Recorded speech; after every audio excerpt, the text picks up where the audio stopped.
Welcome to the Swing Clinic, presented to you by Beacon Orthopedics. I'm PGA golf professional Jimmy Hanlin. And I'm Amanda Blumenherst, LPGA Tour veteran. It sounds kind of old saying veteran, but played on the LPGA Tour. And we are here in Westlake, Ohio at 18 Lab. We have some incredible technology to show you, and we're going to fix your golf swing.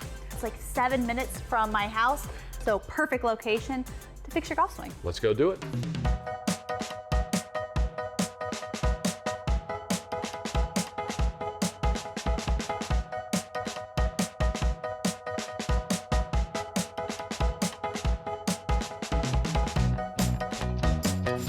Welcome back into the Swing Clinic, presented to you by Beacon Orthopedics. I'm here with Amanda. Man, so awesome to work with you. Oh, thanks. I love being here. This is really exciting. Really cool. About 7 minutes down the road from her house. We're in Westlake, Ohio at 18 Lab, and technology everywhere. So Amanda, phenomenal player. I'm going to blow up her head a little bit. You know, 3-time player, National Player of the Year at Duke, U.S. Amateur winner, played on the LPGA Tour for many years. Anything else you want me to keep adding? No, I love it. Just keep going, but no, that sounds great. So obviously you're a great player, right? I think if I look at your career, though, you hit it far, right? But there's some things in your thing, and we talk about the golf swing a little bit, and in your golf swing where you probably could have hit a little straighter, right? And we talked before off camera how you really worked, you wanted to find an instructor that kind of really worked with your golf swing and didn't try to make it perfect. Right? Yeah, and I was able to find a couple that really did that very well, because it's so easy to look at Tiger Woods' swing, Rory's swing, and be like, okay, I want to hit it like them, or even Ben Hogan, you know, like the perfect swing. Yeah. And then you can fall into a trap of trying to copy someone that their body moves differently. Yeah. You're never going to move like Tiger did in 2000. You're just everything, you know, has to have all the pieces work together. And whether you've had a hip replacement, or you've had multiple pregnancies, or your bones and tendons can even be fused differently where you don't have as much flexibility. So finding an instructor that understands that, and but you still need the fundamentals. So you have to have the fundamentals to try to hit a little bit straighter off the tee, but also know your swing. I love that word, fundamentals, and that's what we're going to work on today. In this right here, we're going to work on fundamentals. Go ahead and hit a ball for me. We're going to work a little bit on Amanda's golf swing.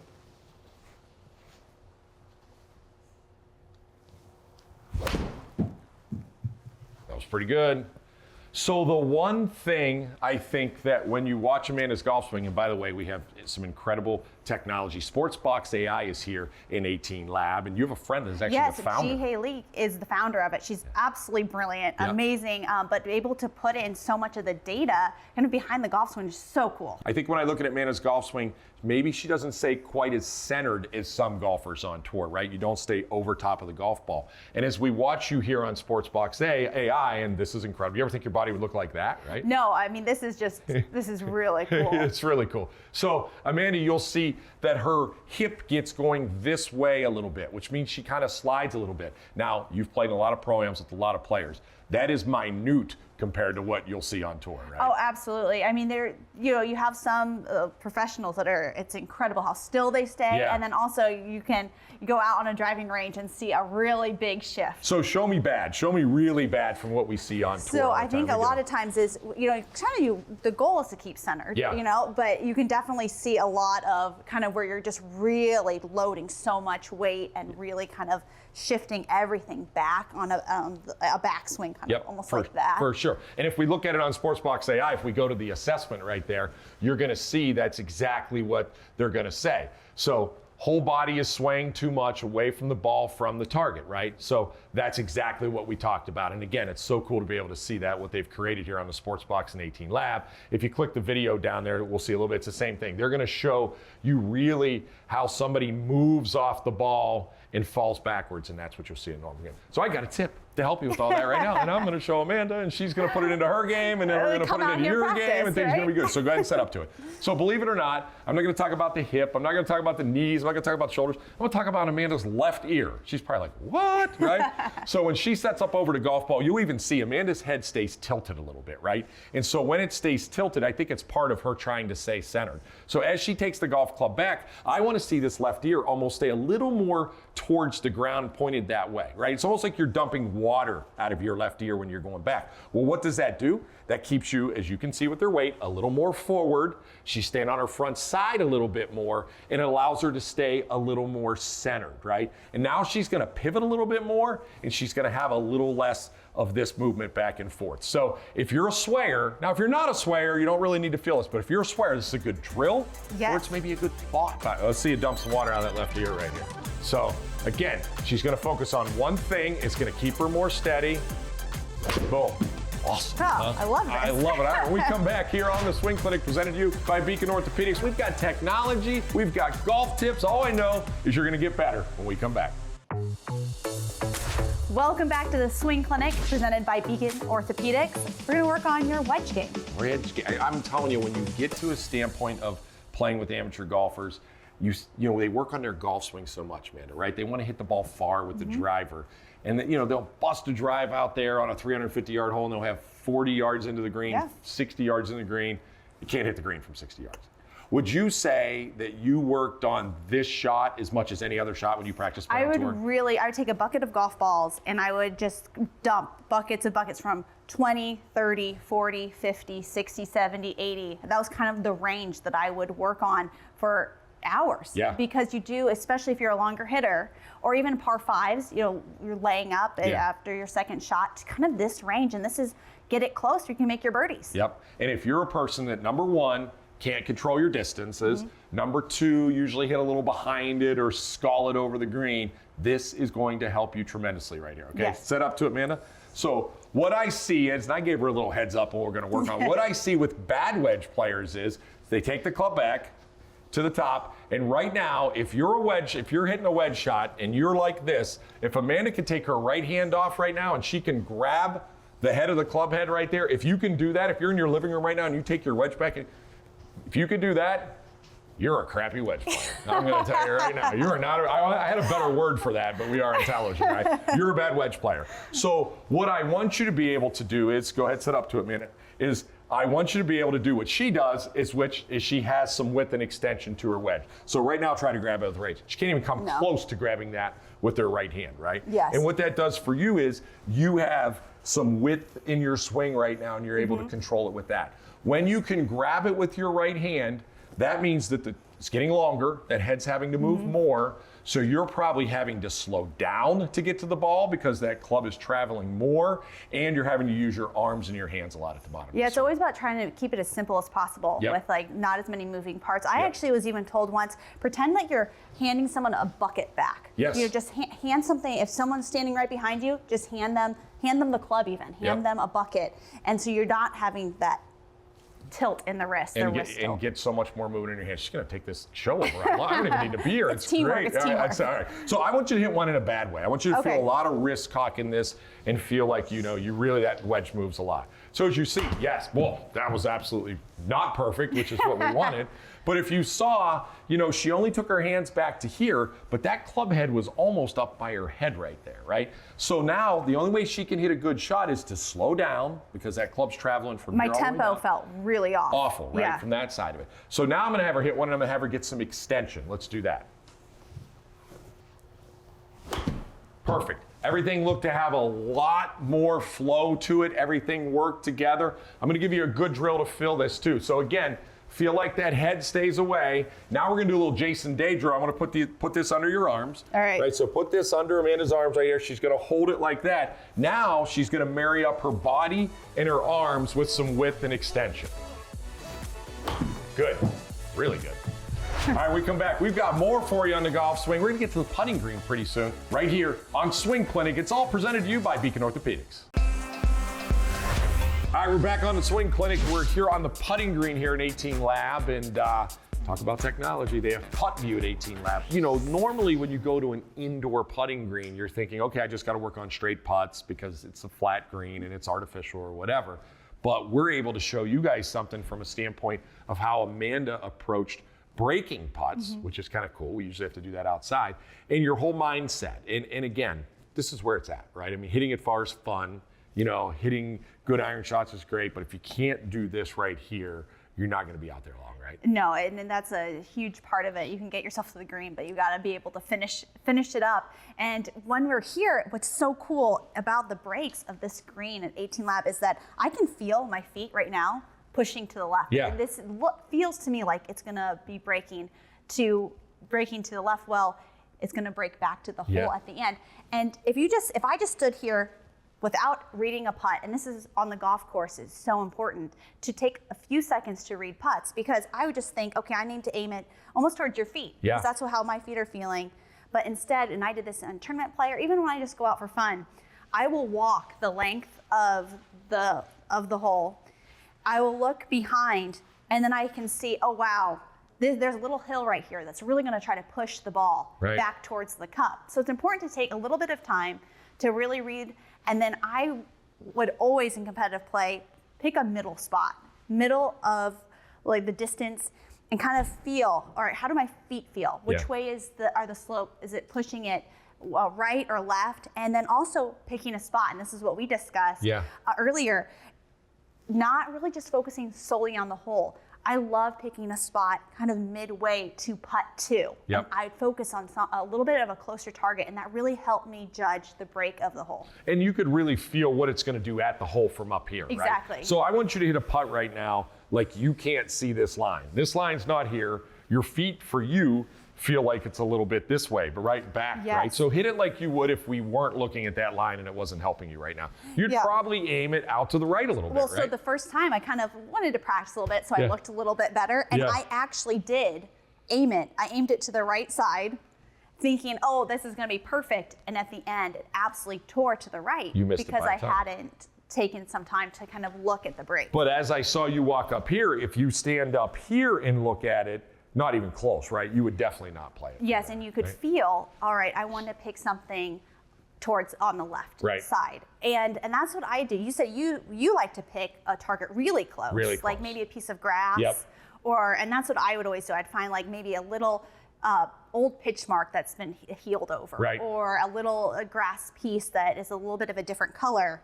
And so I'd look at the hole, I would pick that little piece of grass and focus on that, and then try to really focus on putting at that little spot. So with you, from a standpoint, now that you have your line, right, and you know where you're gonna hit it, what would you do with speed? How do you think about speed from now? Because you just thought about line, now line's gone, right? You're lined up. How do you keep in your mind speed? Well, that's what's really important about, getting a good feel for the green maybe ahead of time. And that's where practice comes in. Okay, knowing, maybe these greens are rolling at a 10 or at, an 11, and knowing just kind of how that feels, because all grass is different, whether you're Bermuda or bent or Poe, it's going to change the speed of the greens. And if you actually, what's more important, speed or line? It's actually speed. You're going to miss it a lot closer if you have the correct speed, but your line's a little bit off. So just kind of, practicing. That's what also makes. So you're looking at something up in here, right? Yes. You're looking at something up here. Now you got your line. Now you're just thinking about what is my speed. And I think I hit that one too hard. So you have to. That's why it's so important to practice. Is really spending time kind of marrying both the line and the speed. There you go. I think I hit that too soft. See, it's gotta go, it's gotta go. And I could feel it right when I hit it. I was like, all right, this wasn't hit hard enough. All right, now we drop the kids off at school. We might need to start coming to 18 Lab, get that putting stroke working a little bit more. Well, that's why I told you that I need to spend hours here, because this is really fun. And you can have a lot of fun technology too, where they turned on all these different slopes and all of that cool stuff. It's really cool. All right, so we're gonna go to her specialty next. We're going to the driver. That's all next. We come back right here on the Swing Clinic, all brought to you by Beacon Orthopedics. All right, I want to welcome you back into the Swing Clinic presented by Beacon Orthopedics. We just got off the putting green, which Amanda's an incredible putter, but what she's really, really good at is driving the golf ball. So average golfer, what do you think the worst problem is in a golf swing with the driver typically? Well, when I play in a lot of pro-ams, I see a lot of slicing of the golf ball. And a lot of it just has to do with weight distribution and kind of just getting your balance, and not so much even the club head, because where your body goes, the club head goes. That's exactly right. And she just hit it right on the head. And it's funny, like we talked about the ear to stop you from swaying. Now, normally, when we talk about slicing, we're talking about, people dropping it in a slot in the path of the club. We're going to talk about the path of the club, where we're going to do it with your feet instead of everything else, right? So we're gonna have Amanda do a little dancing here. All right. Now. So what I normally see with slicers right now, and if you take the club to the top, Amanda, is that they usually move their leg. When they start the club down, the right leg goes towards the ball, and look what happens to Amanda's club right there when it happens. And then as she keeps going, the weight goes into her left heel, right? So it goes from this way to that way, as you can see her feet working that way, right? And so we're gonna control your feet, and it's gonna fix all that right now, right? So let's set up. So what I want her to do is, I want her to set up right away. Now again, Slicer's weight on the way down goes to the toe, so I want her to feel like the weight stays more on her heel in this golf swing right here on the way down. So take it to the top. So on the way down, she's gonna feel it stay in her heel, right? Now again, where does the Slicer's weight go? It goes to that heel this way, so I want her to feel like it's into the toe. So she's going from this heel to this toe. Now look what happens when that happens. Her body stays more square, she stays more closed in that position, and she's not gonna have that path come over the top. So I'm gonna take the club out of your hand, right? Take it to the top, feel like it goes into your heel. Now from there, shift your weight from your heel to your toe. Look at that, look how she stays closed, look how she stays more square to the golf ball. Now that club's not gonna get thrown over the top that way. It's almost, when I was doing that, it felt like it would be impossible to go this way. Yep. When you're feeling your toe, it just kind of, it changes it. Yeah, it changes everything, the feel. right? So I'm gonna make her do it both ways. And I know like she's gonna hate me because now she's gonna slice it for a month after this. But I want you to take it to the top, and all I want you to do on your downswing is just feel your knee go towards the golf ball, which will make your toe go that way. And watch what happens to her ball flight when that happens. So knee went to, and this is someone that draws the golf ball, right? Yes. So look, blocks it into the tree with a slicing motion right there, right? Yeah. And that's because this was the first move, this way, right? So it goes this way, your hips spin out and you get in the way. Now we're gonna go to your, let me grab this for you. We're gonna go to your moves. You can just make your regular golf swing here. For you, what you guys wanna feel is you wanna feel on your downswing, the weight stays more in your back heel, and when you go forward, it goes into your front toe. It's gonna keep you more square. It's gonna allow the club to work from the inside. And that's how Amanda swings the golf club all the time. It comes from her heel into her toe, and you can notice, see how that ball draws that way, goes right to left? You pounded that ball, huh? The mom muscles. Mom muscles. All right, I don't know about you guys. I'm super excited. This last segment is gonna be about Amanda and how you hit it further, because she bombs it right here. It's all presented to you by Beacon Orthopedics. Welcome back to the Swing Clinic, presented to you by Beacon Orthopedics. We're in Westlake, Ohio. We're in 18 Lab, and we're inside because it's kind of snowing outside right now. I'm with Amanda Blumenherst, and she was an LPGA Tour player. She won the US Amateur. She was 3-time Player of the Year at Duke. Just keep it going. Keep saying it. But one thing that I know is she can bomb it, right? So I'm gonna sit back a little bit this time, and I'm gonna listen to her talk about how she hit it so far. And if you don't leave the TV on and listen to this right now, you're nuts, because you're gonna hit it further if you listen to her. So let's hear it. Well, also, if you have little kids, grandkids, children, if little kids are watching, it's so important. When you start playing golf, hit it as hard as you can. You can teach fundamentals later. You can teach a 5-year-old, when they get a little bit older, the real, you want proper setup, but just think, I'm gonna go out and how far can I hit it? Try to win an ice cream off of dad or grandpa, I'm gonna hit it past that park bench. I'm gonna hit it over that cart path, because down the road, you can work on, the fundament, or the, where you're gripping it properly, or exactly where to take the club back. But for little kids, the most important thing is to hit it as hard as you can. And I feel like that in a lot of sports. Baseball, all right, to swing as hard as you can. Your husband's a hitting instructor. Yes, right? Exactly. And we talk about that with our kids a lot, trying to just create that raw power from an early age. And then when you get older, we can work on it. But for me, when I, after having kind of that basis of trying to hit it as hard as I can when I was little, I think a lot now of really using my legs and really trying to turn. I'm not wearing a belt, but if I was wearing a belt, almost I have a belt buckle, and you see the best players in the world do this so beautifully. They do a great job of really just using their trunk, their ab muscles, their legs, and turning their whole body towards the target. And that really helps create a ton of power, a ton of club head speed, and you can kind of almost like a wind-up doll, you take it back and then whoo, we're able to whip it through the ball. Every PGA professional just fell out of their chair because he just told kids to hit it as far as they can, as hard as they can. But I love it, right? It's all about speed, right? Yes. Create the speed. We talked about it off camera earlier. You can't really teach speed, especially at a later age, right? When you start to get over. Hit a few balls, and as you do, let's talk a little bit about what you think about to create speed. We're on a par 5 right now, and you think you can get home if you hit a good one. What are you thinking about? So one of the things I only had one real swing thought when I was on tour, and it was from Nancy Lopez, and it was low and slow. So I have a very smooth backswing because I don't want to try to gain power, gain speed by taking it back as far as I can. I take it nice and slow, and then kind of when I've set up, really am able to accelerate through the ball. And like I said, with that belt buckle, use my trunk to really rotate. And just mash it. And then try to hit it as hard as I can once I get it, in a good spot at the top. So what I see in your golf swing is when you're at the top, it almost looks like 100% of your weight's on your right side, right? Yes. You're loaded. I really right, load, exactly. And I think that's probably one of the reasons you're able to explode, right? Yes.